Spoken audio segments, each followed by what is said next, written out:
Kick your shoes off, take a load off.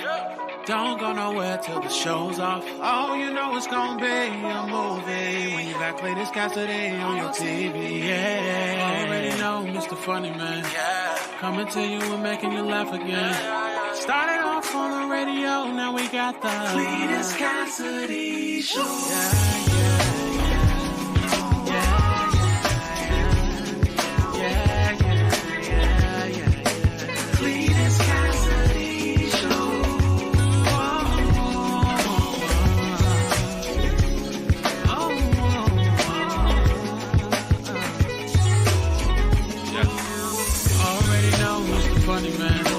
Coming to you and making you laugh again.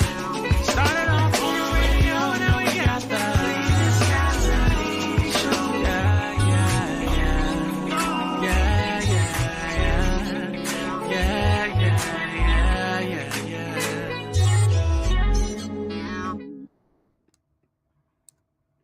Good morning, good morning, good morning. How's everybody doing on this morning? We're here. Another day in the neighborhood. Just another day around the way. Feeling good today. Feeling lovely. Hey, it is the See You in the Morning. That's me. See You in the Morning. Cletus Cassidy's own show, getting up in the morning. And just being ridiculous, just giving y'all way too much information, just talking too much, just saying things I probably shouldn't say. That's what I do in the morning. See You in the Morning by Cletus Cassidy. If this is your first time hearing this, you're about to experience something so cold. If you have watched before and you came back to watch again, man, I appreciate you. You could have been anywhere in the world, but you chose to be here with me. I'm up early today. On the show earlier than normal. Gotta be a real parent today. Gotta take my son to school. I want to make sure he's not late because he goes to Catholic school. And if you're late, you got to spend one-on-one time with a priest. And we're just not doing it. Just not doing it. Not gonna happen. No.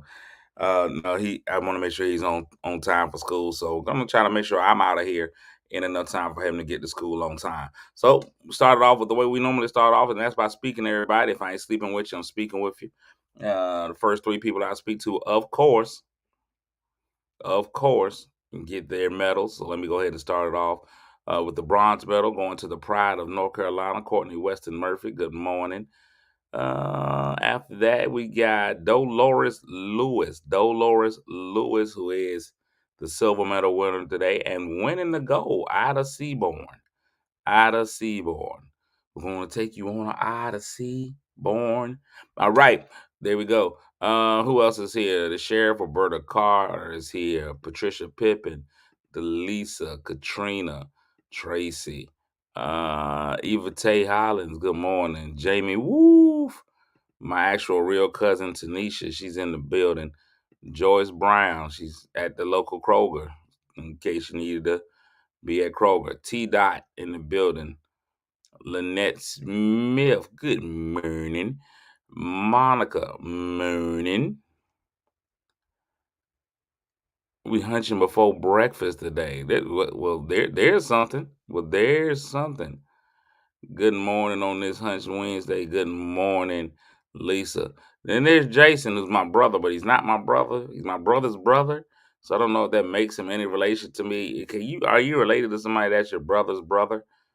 I don't know how that works. Brother's brother. When your dad is a hoe, it's a lot. It's a lot. So you just don't even try to figure it out. But that's just Jason, my man JJ, and Chantel, Thigh Meat Weaver. Good morning. We have on the same colors this morning. That's what it do. JP, what up, though? Got to give a shout out to everybody. Yesterday with Portsmouth Public School System.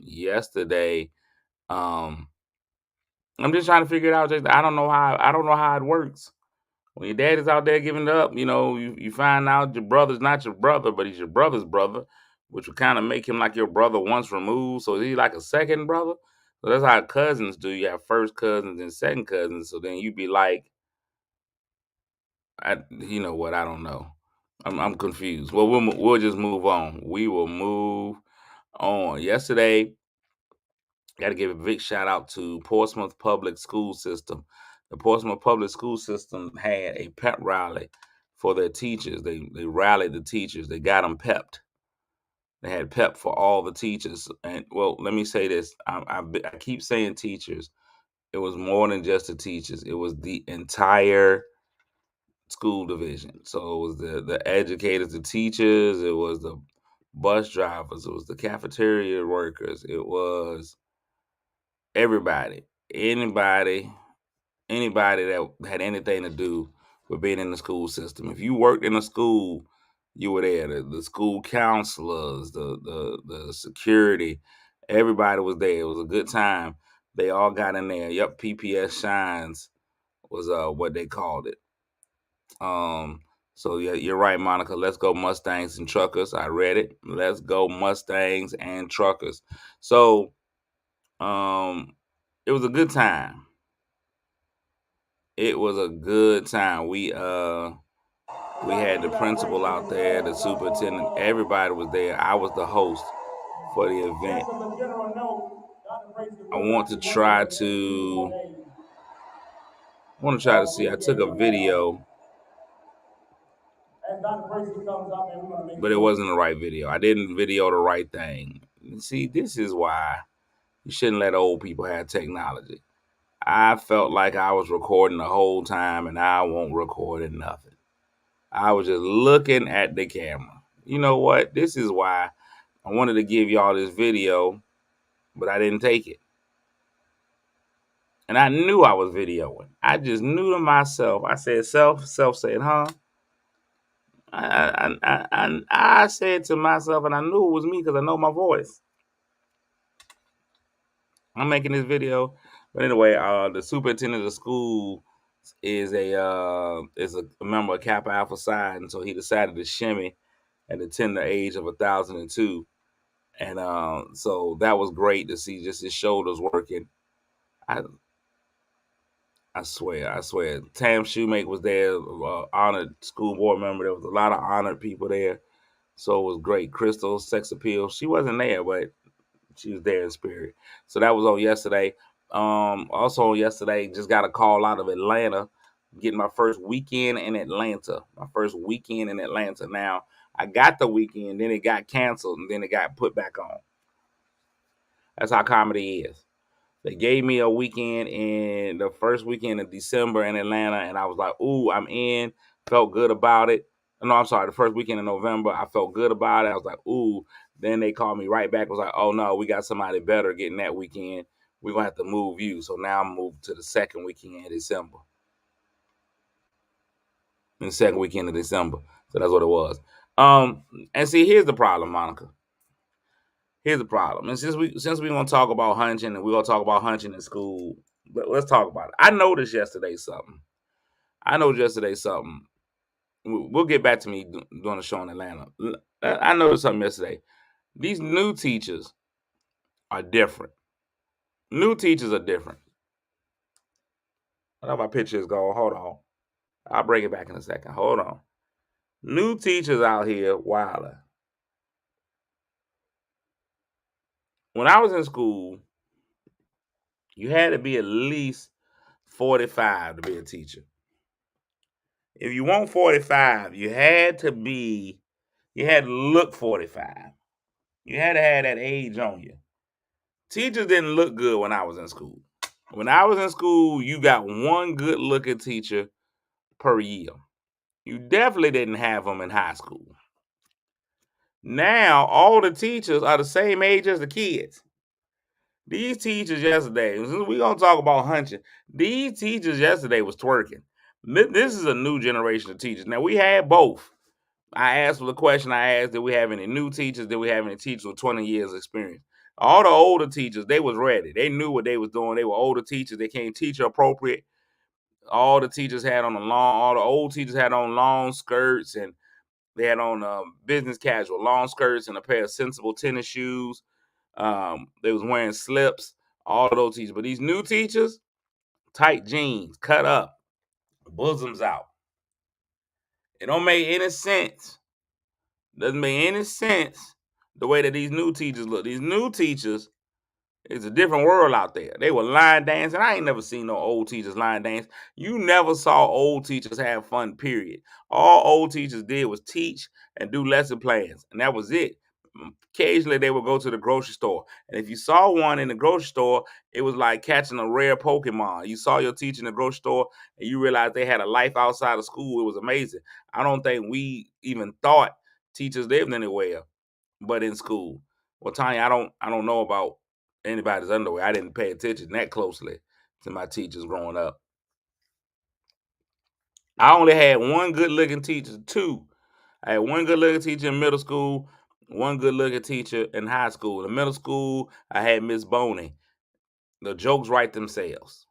'Cause that's what you had in her class. You had her, she was a good looking teacher. Miss Boney is what you wanted. Oh, Miss Boney was amazing. She taught what was called home ec back in the day. And I'm going to tell you what, I was ready to make a home with her. I was in middle school. I was ready to risk it all. She was amazing. Miss Boney was what you wanted. There were so many guys taking home ec. We didn't learn anything in that class, but we took that class because Miss Boney made us exactly what her last name was. Miss Boney made us exactly what her last name was. And then I had one cute, good-looking teacher in high school. Here's the thing. The only other good-looking teachers that used to come through in high school or even regular school was substitutes. It was like if you look good, they didn't hire you. In high school, the only good-looking teacher I had was Senorita Lee, Spanish teacher. Senorita Lee was hot. Oh, muy caliente. Muy caliente. Senorita Lee, muy caliente. Now, ladies, I don't know what y'all had. I don't know if y'all had cute teachers the whole time, or it wasn't really no guys teaching, so I don't know if y'all had that opportunity. Senorita Lee was muy caliente. I wanted to learn some Spanish. Oh yeah, I wanted her poopy tray. Yes. Roxy Brown. Now see, James, I don't remember Roxy Brown, but I'm gonna tell you now that sounds made up. That sounds like you saw her in a blaxploitation movie. Roxy Brown, like she had a whole afro and a pick in her hair the whole time. So I don't know whether you had it. Now everybody knows about Terry Butler. Terry Butler is a very good friend of mine. Terry Butler was a very good friend of mine, and Terry Butler, when he started teaching music, people started taking the music classes just to be in Terry Butler's class. They couldn't read, they had no musical talent. They took that F to look at Terry Butler the whole time. Terry Butler was light skinned, Christopher Williams. He had good hair, all of that stuff. Everybody wanted to be. And it's funny because now me and Terry Butler are good friends. Everybody, all the ladies wanted to be Terry Butler's class. All the ladies. You tell Terry Butler that right now, he would deny it to his heart. It makes me think. It makes me think because I believe emotions carry over for a long time in life. You have your emotions, a lot of those emotions carry over all the way. All the way. And James, I was at the real WWHS. You probably was just ahead of me. I don't remember Roxy Brown. Here's what I'm gonna say. If you could get your hands, if you can get your hands on your childhood crush, would you do it as an adult?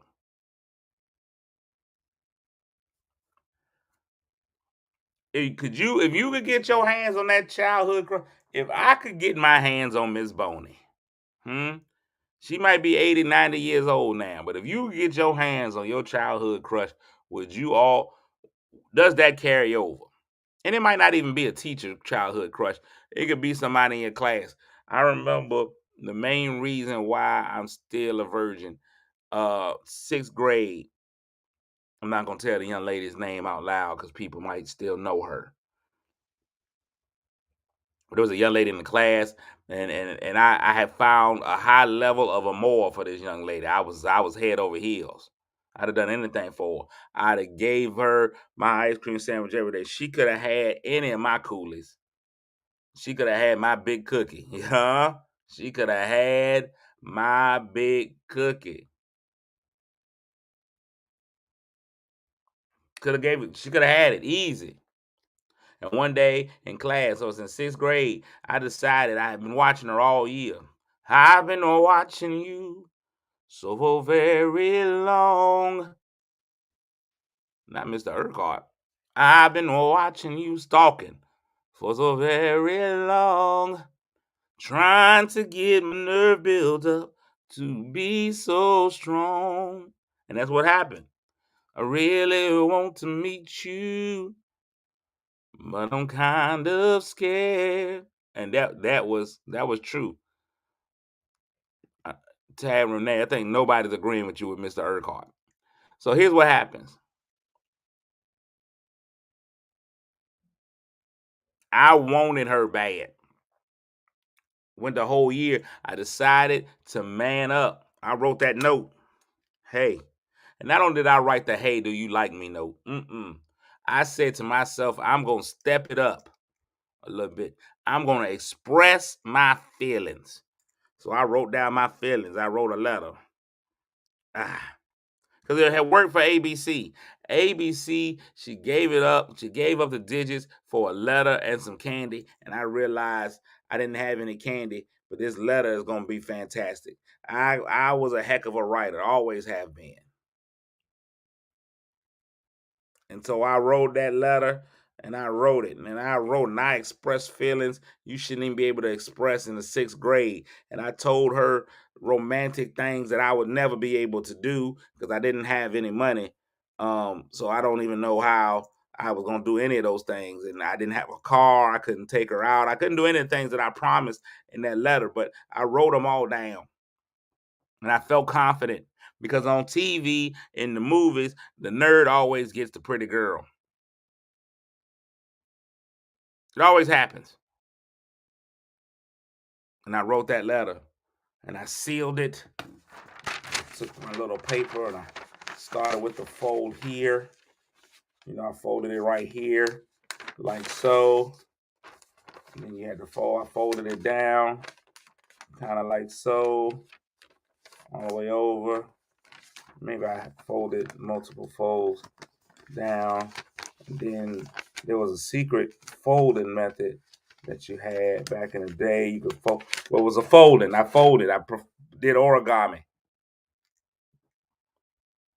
And I gave her that letter. I sent it to her. And man, did I feel embarrassment like I've never felt before. Oh, she laughed when reading my letter and then shared it with all of her friends in class.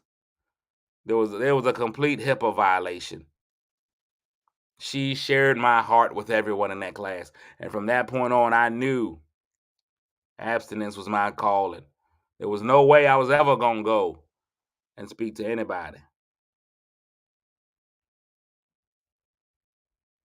There was just no way.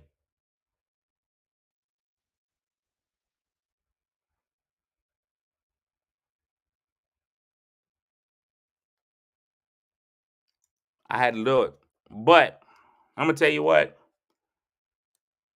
If I ran into her now, would those feelings start over again? Possibly.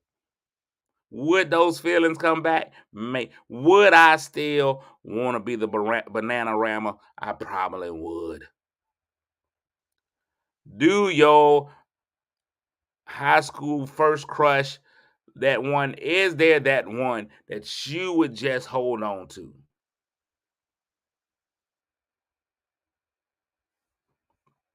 That's the shop teacher. Who's got it? Who has it? Tell me, be honest. Can your first crush get crushed?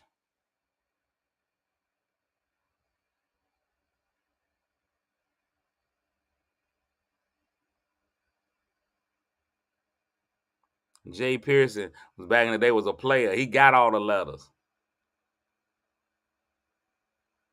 James had a pedophile as his 6th grade teacher. Child, we talking about would you, your childhood crush, and I know you're a strong married man. I'm not saying that you would act out on any of these feelings, but that childhood crush, could you still give them the business? Would you still flutter a bit for your childhood crush? I don't think anybody ever gets over their childhood crush. I don't think they does. But let me ask you this. Has your childhood crush kept it up? Tanya said, I saw mine the other day, and I say absolutely not. Some people peak early. Some people peak late. I'm gonna tell you what, I was so extremely unattractive in my childhood. It was ridiculous how horrible I looked. I didn't even get to this level of moderately attractive until I was about 30.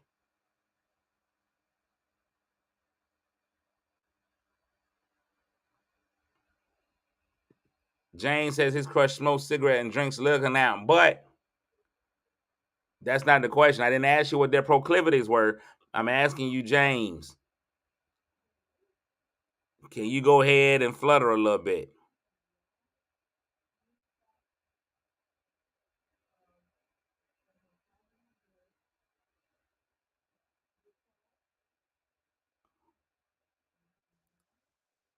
Denise said, let us see some old school pics. I'm not going to do it.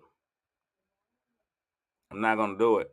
I'm not gonna subject y'all to my childhood. There's some people who knew me in my childhood. Brandy Langston knew me in my childhood. Brandy will tell you. Brandy will tell you. She's like, no, definitely not. This is not a young man worth looking at as a child. I had an amazing personality early. Trying to figure out why my son is back there on the phone, knowing we got places to go today. He back there just chit-chatting it up.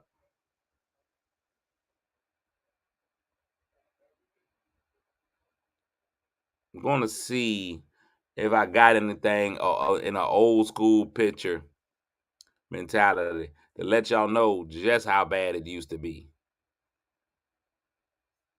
You got to remember, and this is just a true story. I don't know if any of y'all realize this, but you got to remember when you're young and when anybody who is alternatively attractive, one of the things that you can do to throw off your unattractiveness is to dress well. But to dress well as a child, you're relying upon your parent. It's your mama, your dad, it's somebody. You got to have a whole grown up to help you to overcome your unattractive. And my mama won't gonna do it. Not that lady. I got 2 pair of jeans for back to school every year. Monday, Wednesday, and Friday pair. A Tuesday and Thursday pair. And the key to it is you switched it up weeks. My Monday, Wednesday, and Friday pants this week become my Tuesday and Thursday pants next week. I got about 3 shirts.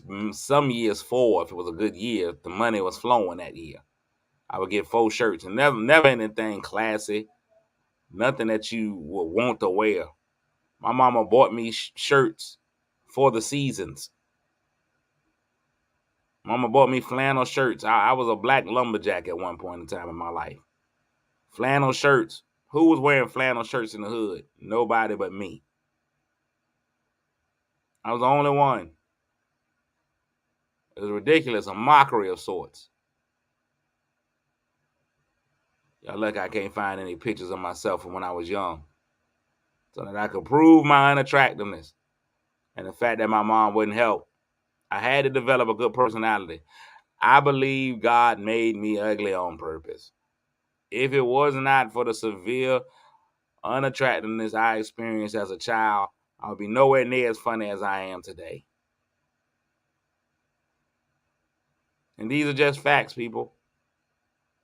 I'm okay with it. I had to take the harsh abuse Jane said, I wore church clothes for back to school. There it is. Lakeisha said, I never felt pretty. How many of us? Let's be honest with it. How many of us didn't feel pretty growing up? Some people did. Brandon, you knew me back then. We sang in the same children's choir. Brandon, you knew me back then. Tell the truth. Shame the devil.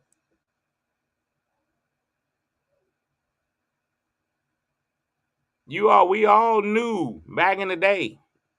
I wasn't destined for greatness. I knew at around 7 I wasn't gonna be Idris Elba growing up. But I made it work. You gotta do it. You gotta continue on. You got to believe he ain't gonna make you look that way forever. At some point, you're gonna grow into what you really are. Jane said the bowl haircut. My mama didn't even know how to ask for my haircuts growing up. My mom would say, take all of it off on the side, leave a little on the top. Then there was the S curl years. I had an S curl.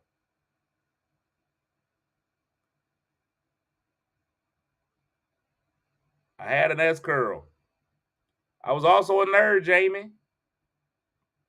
I had all of that.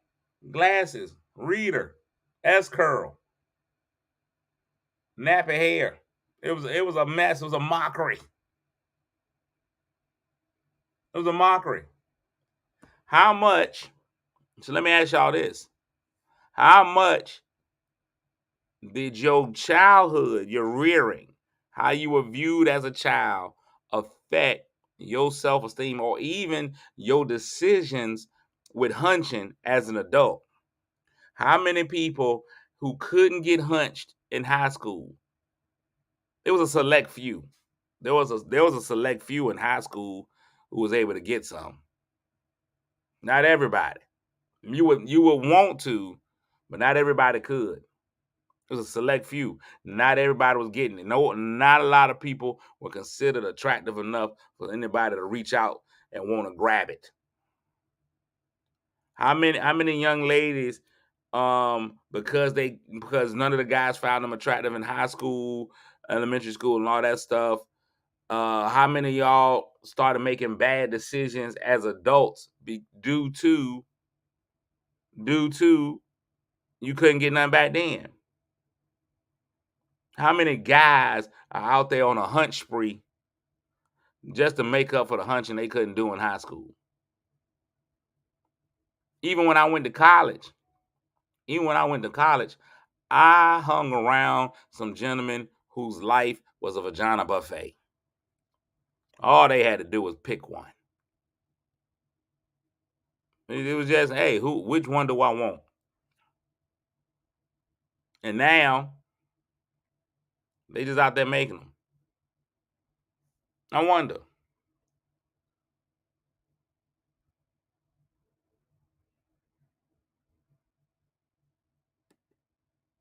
I ain't wanting to hunch only one at my high school, and he was getting it. He was getting it then. At 15, you was dating the man you married. Well, fantastic, Mache. That's great for you. I just wonder how many people carry their childhood trauma into adulthood whoredom. Childhood trauma can lead to adulthood whoredom.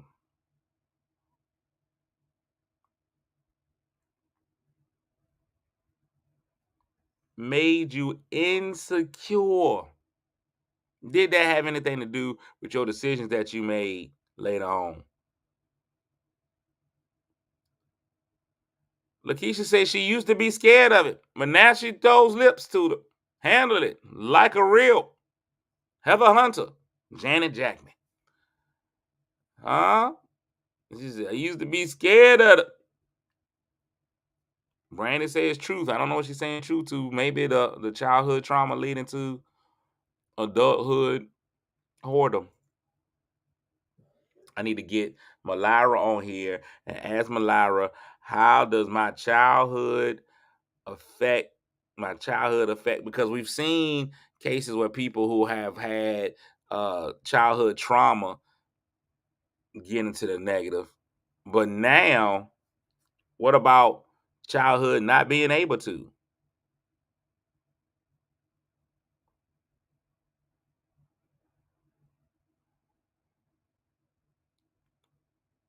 That's crazy. What's up, Robert Fields? I got to get ready to get this child out of here to go to school. We're going to pick up this conversation some tomorrow. Tomorrow's Thursday. Thursday's a random day. We can talk about anything. We're going to talk about how we hoeing. You let somebody know how we hoe and why we hoe. I don't even have a brother named Troy, so I don't even know how that was possible. I didn't have a.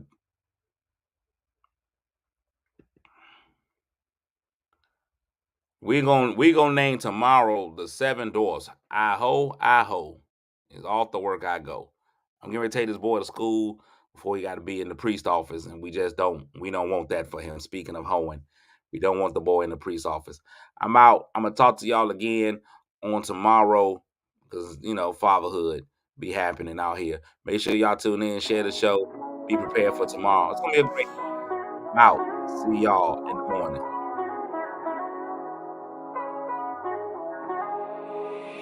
Kick your shoes off, take a load off.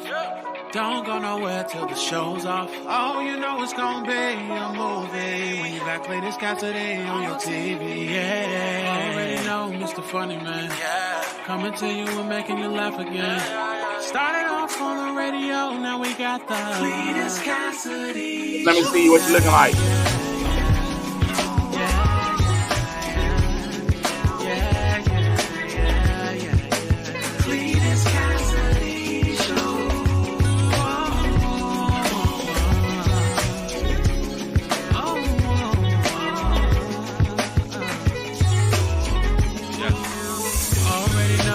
Funny Man, coming to you and making you laugh again. Started off on the radio, now we got the